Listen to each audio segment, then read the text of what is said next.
hello. This is a wild topic.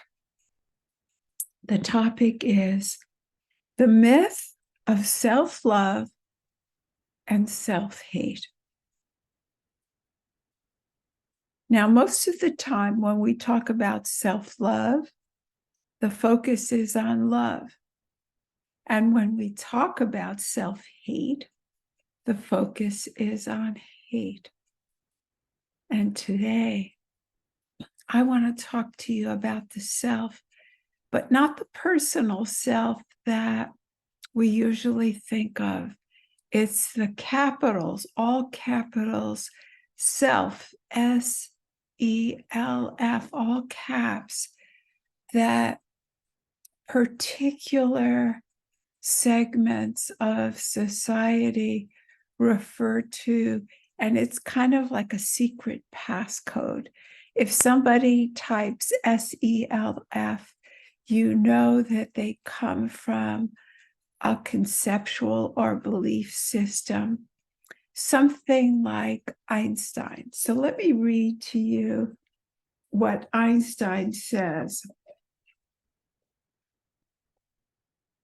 We are slowed down sound and light waves, a walking bundle of frequencies tuned into the music of the cosmos.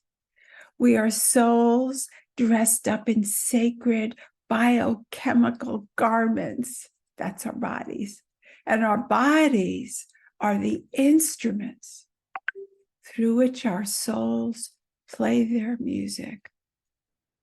Well, that's poetry, almost. And I don't really know all that science about atoms and molecules, and I could never defend quantum physics, except in so far as to explain it in this practical way. We feel like physical bodies. We see other physical bodies.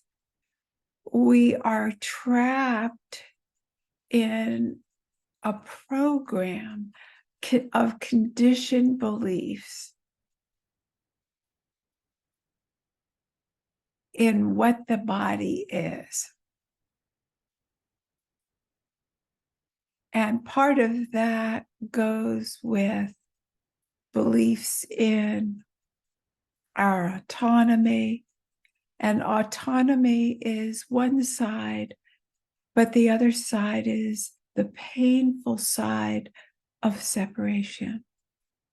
So we all yearn for this connectedness, this feeling of well-being. And if we define love, it feels like some kind of extension, some kind of positive feeling, expansion, blissful, joyful, admiration, something. We all know what that means.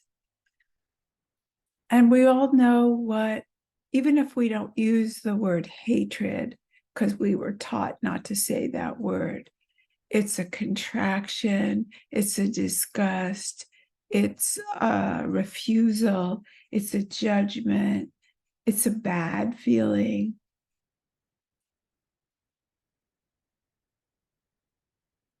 And lately we've been talking on these musings about belonging and how there's an inside connection to life, not to the kumbaya of what's going on outside, the people, the neighbors, the friend, the husband, the wife, the partner, the lover, the child.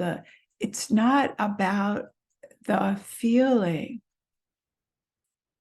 It's about knowing the sacredness of life, and that just because of our humanity, And I'm carefully not saying because we're alive, because it's possible that without the bodies, souls or beings go on in another form, that the energy changes. That's what science tells us.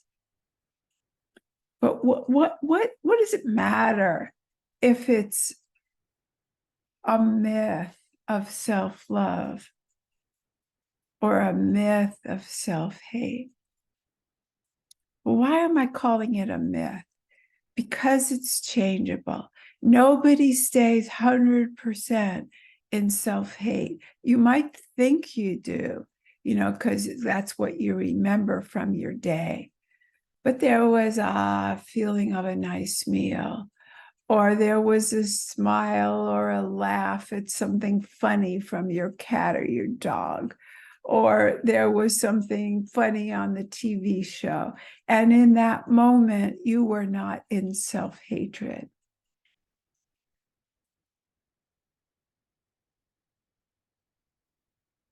Blissful experiences come and go just the way self-hatred or judgment about other people. If your style is to blame, get going on Hamas or President Trump or President Biden or the Israelis or whatever the subject, if you get busy with blame instead of turning it on yourself, it's the same coin. It's just the other side.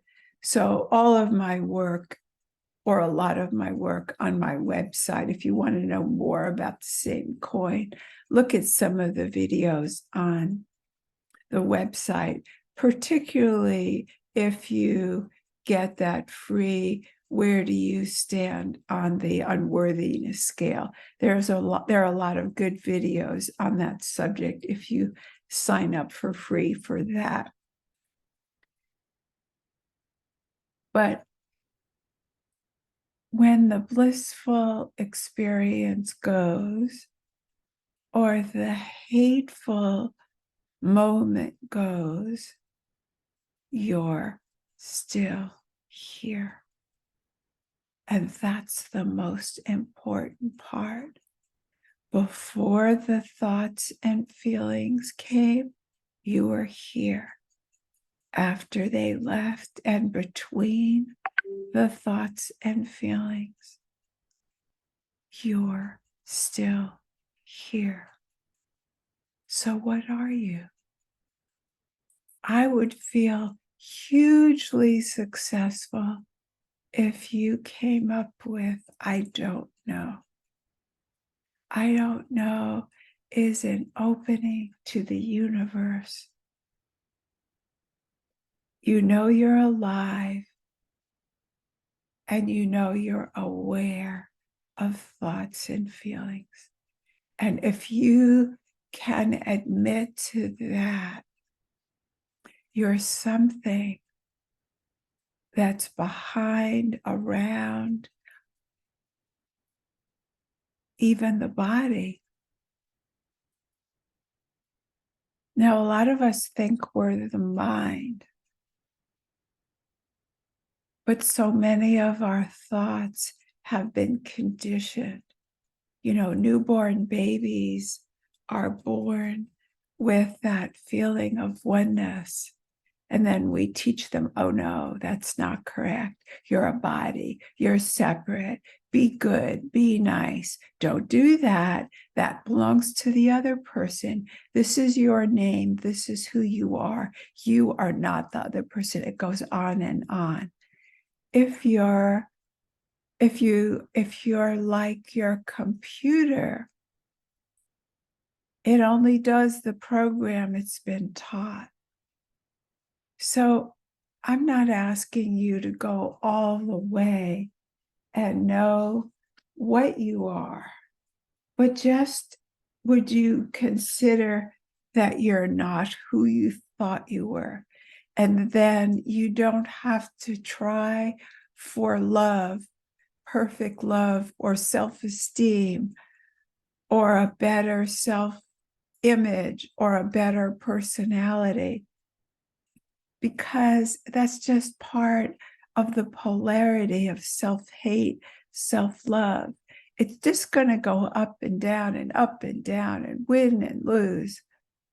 But this thing of the self that is nameless, that is part of life, that is more expansive than your thoughts.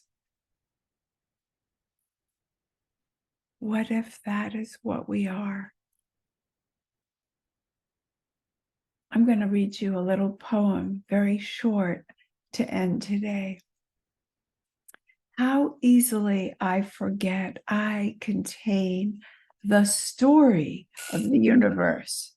Easier sometimes to feel alone, as if I am not connected to every single atom around me, as if I am separate from the shimmer that made it all, as if I am not also you. Thank you for being with me today. Bye for now.